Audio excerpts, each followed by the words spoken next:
Hello students, I think तुम लोग already मेरे ऑर्गेनिक के जितने सजेशंस था सारे क्वेश्चंस पढ़ चुके हो एक बार। तो जो फ्यू लेफ्ट ओवर है वो मैं इस वीडियो में तुम लोग के साथ शेयर करना चाह रही हूँ, ठीक है। देखो बच्चों, this is my first question. C6H5CH2Cl, all of you know this is a benzyl chloride, and CS3CH2CH2Cl, propyl chloride. Which one undergo faster hydrolysis by SN1 mechanism? ठीक है। अच्छा, तो SN1 mechanism जब तब ऑब्वियसली कार्बोकैटन इंटरमीडिएट से पास होती है। तो मेन मुद्दा कहाँ पे आए ना, कार्बोकैटन किस हाइलाइट्स के ज्यादा स्टेबल है after removal of the Cl। देखो, this is the C6H5CH2 plus, that is benzyl cation, and this is the normal CH3CH2CH2 plus will generate propyl cation, and no doubtly propyl cation में बहुत ज़्यादा stability के कारण कुछ नहीं है, only the inductive effect of ethyl group, but benzyl cation is highly stabilized throughout the resonance into the benzene ring. So benzyl cation क्योंकि ज़्यादा stable है, so benzyl halide will perform the SN1 reaction in a better way, ठीक है। अच्छा, same question एक और आती है, chlorobenzene and benzyl chloride, which one is more reactive? And certainly benzyl chloride is more reactive, क्योंकि chlorobenzene में देखना कार्बन क्लोरीन के बीच जो बॉन्ड है, chlorine is attach to the sp2 carbon, तो डबल बॉन्ड कैरेक्टर आ जाती है, बॉन्ड ब्रेकिंग बहुत टाइम टेकिंग है, तो जनरली वो लोग इलेक्ट्रोफिलिक मोड में रिएक्शन ही नहीं कर पाते हैं। लेकिन बेंजाइल क्लोराइड की जो कार्बोकैटन है, एक तो sp3 कार्बन के साथ अटैच्ड है benzyl cation, this carbon is sp3 actually, directly chlorine इधर sp2 के साथ अटैच्ड नहीं है, तो ये परेशानी इसके लिए नहीं आते हैं, ठीक है। अच्छा, और एक क्वेश्चन देखो, तुम्हारे सिलेबस में एक चीज याद रखोगे, ऑल द एरोमेटिक केसेस में जितने रिएक्शंस है सारे इलेक्ट्रोफिलिक सब्स्टिट्यूशन, क्योंकि बेंजीन रिंग इलेक्ट्रोफिलिक सब्स्टिट्यूशन को ही फैसाइल करते हैं, और nucleophilic substitution generally not takes place in the benzene system due to the electronic repulsion, क्योंकि बेंजीन रिंग में ऑलरेडी पाई क्लाउड डेंसिटी बहुत हाई है। केवल एक रिएक्शन है जो Dow's process, very very important, जानते ही हो, ये chlorobenzene to phenol preparation, only one nucleophilic substitution, किसी ना किसी वे में वो क्वेश्चन पेपर में आ जाती है। तो दिस क्वेश्चन भी वेरी इंपॉर्टेंट, देखो, para nitrochlorobenzene is had a greater reactivity than the chlorobenzene. क्यों? क्लोरोबेंजीन की रिएक्टिविटी खास करके न्यूक्लियोफिलिक सब्स्टिट्यूशन में तो कम होता ही है। किस लिए कम होती है? क्योंकि जानते ही हो, जब बेंजीन रिंग में इलेक्ट्रॉन डेंसिटी ऑलरेडी ज़्यादा है, तो इसके लिए इलेक्ट्रॉन डेंसिटी को कम करने के लिए क्या चाहिए ना, electron withdrawing group. Electron withdrawing group में very famous in your syllabus NO2 group, it having the -I as well as -R group. So Dow's process में अगर हम लोग पारा नाइट्रोक्लोरोबेंजीन यूज करें तो डाउस प्रोसेस में इसकी रिएक्टिविटी ज़्यादा हो जाती है in comparison to the chlorobenzene. Even high temperature high pressure की रिक्वायरमेंट होता ही नहीं है। तो डाउस प्रोसेस एक बार बहुत बढ़िया से देख के जाना, and related this question. Our next important topic is a related question, chirality. Chirality related questions बहुत important है। All of you already know chiral carbon, जिस कार्बन के चारों हाथ में 4 different group, that is optically active carbon व chiral carbon. अच्छा, और 2-4 चीज याद करके जाओगे, that is the enantiomer and diastereo isomer.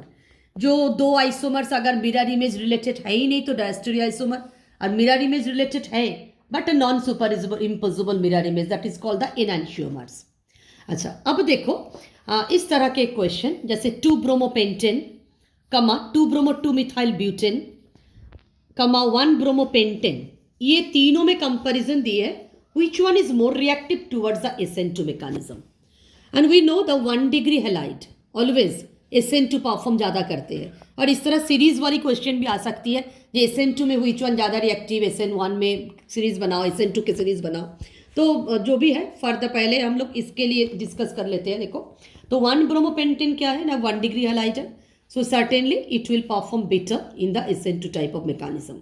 और अगर 3 डिग्री बोलते तो हम लोग इसके ऊपर, सॉरी SN1 बोलते तो हम लोग इसके ऊपर जाते, क्योंकि दिस इज द 3 डिग्री, और ये 2 ब्रोमोपेंटेन 2 डिग्री। अच्छा, अब देखो नेक्स्ट क्वेश्चन इसी के साथ ही, which one is optically active. अब तीनों को ड्रॉ करके तुमको देखना है। देखो, जैसे कि हम लोग इसको ड्रॉ कर लिए 2 ब्रोमोपेंटेन, देख ही रहे हो, this is the optically active, बाकी लोग लेकिन नहीं होंगे, ड्रॉ करके देख लेना है तुमको। मोस्ट रिएक्टिव, क्योंकि ऑप्टिकली एक्टिव की कंडीशन क्या है, कार्बन के चारों हाथ में 4 डिफरेंट ग्रुप, इधर देखो मिथाइल है, एक हाथ में ब्रोमीन है, थर्ड हाथ में इतनी बड़ी प्रोपाइल ग्रुप है, फोर्थ हैंड में तुम्हारी हाइड्रोजन है। So this is the chiral centre, so optically active. Next question इसी के देखो, which one is most reactive towards the beta elimination. अब देखो एलिमिनेशन बोले हैं, चाहे वो beta elimination alpha elimination, alpha तुम्हारे सिलेबस में होता नहीं इसलिए बीटा के नाम लिए, लेकिन इसमें बीटा एलिमिनेशन मुद्दा नहीं है, मुद्दा है एलिमिनेशन। इसमें से कौन सी कंपाउंड सबसे ज़्यादा एलिमिनेशन रिएक्शन में पार्टिसिपेट करेंगे। और ये जान के रखोगे जो ऑलवेज जो 3 डिग्री हैलाइड्स होते हैं वो बेटर करते हैं एलिमिनेशन रेदर देन सब्सटीट्यूशन, क्योंकि वो स्टेरिक हिंड्रेंस उसमें ज़्यादा हो जाती है, एक उसको निकाल के कार्बोकैटायन बनाने की टेंडेंसी उनमें भी ज़्यादा होती है। तो देखो इसमें से हम लोग चॉइस कर ली व्हिच वन इज 3 डिग्री ना, certainly this one 2 bromo 2 methyl butane. तो इसी को ड्रॉ किए तो ऑब्वियसली ये सबसे ज़्यादा बीटा एलिमिनेशन शो करेगा। तो बीटा एलिमिनेशन मैंने करके भी दिखाया, देखो बीटा एलिमिनेशन मतलब फंक्शनल ग्रुप ब्रोमीन जिस कार्बन में that is the alpha carbon, alpha के बगल में जो कार्बन है बीटा कार्बन, बीटा कार्बन से रिलेटेड कोई भी हाइड्रोजन के साथ इस हाइड्रोजन को विदाई करना है। अब देखो तुम इधर से भी ले सकते थे, इधर से भी ले सकते थे, इधर से भी ले सकते थे, तो हमने इसको लिए, इसको निकाले in the presence of certainly beta elimination alcoholic aqueous के प्रेजेंस में ही होती है, तो we get this type of alkene as a major product. Okay, अच्छा ये टॉपिक को एक बार देख लेना है, that is the dehydrogenation, dehydrogenation of the alcohol.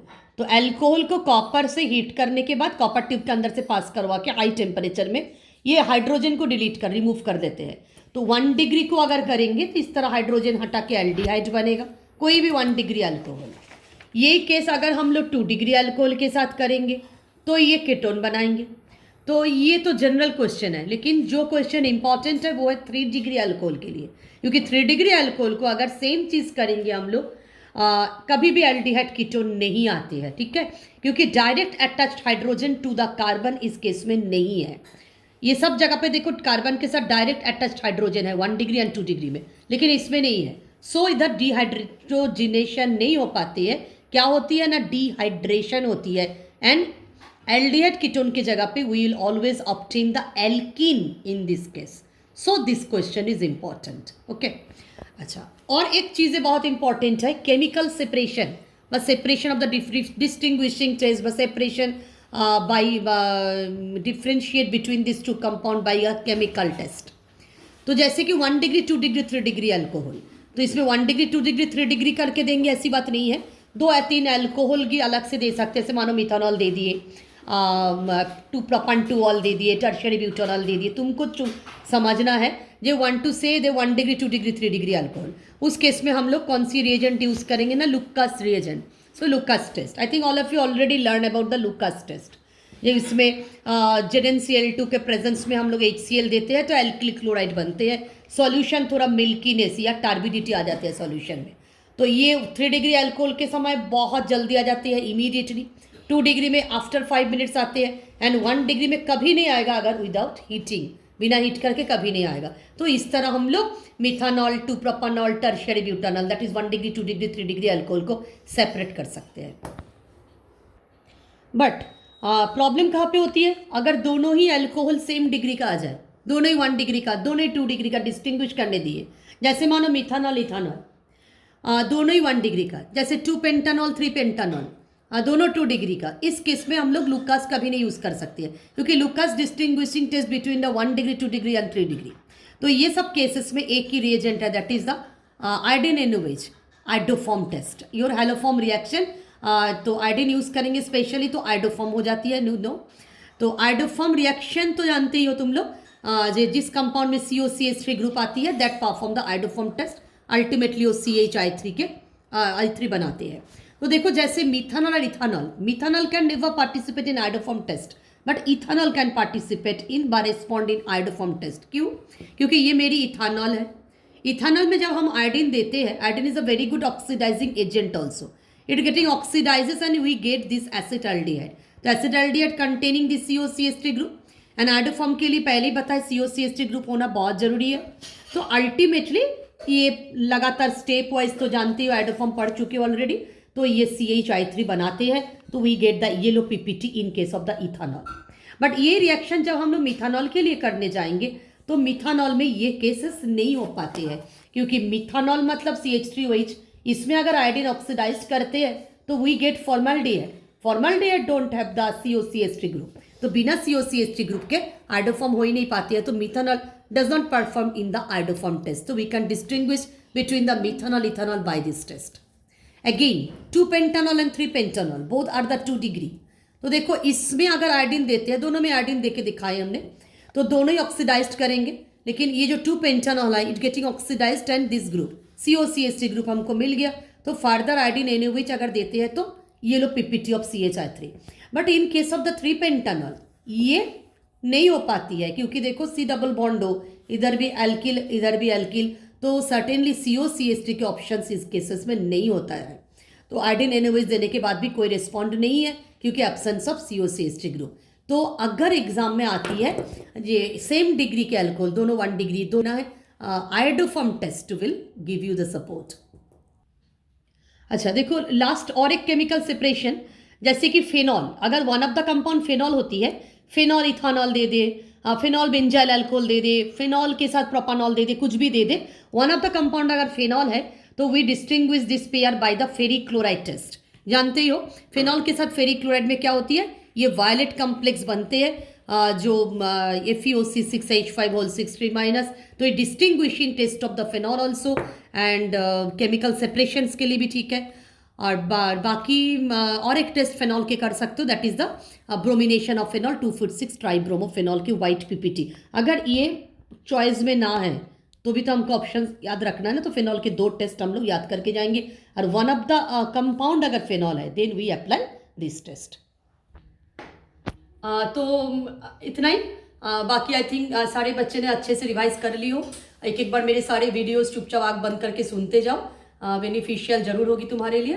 तो best of luck to all my lovely kids.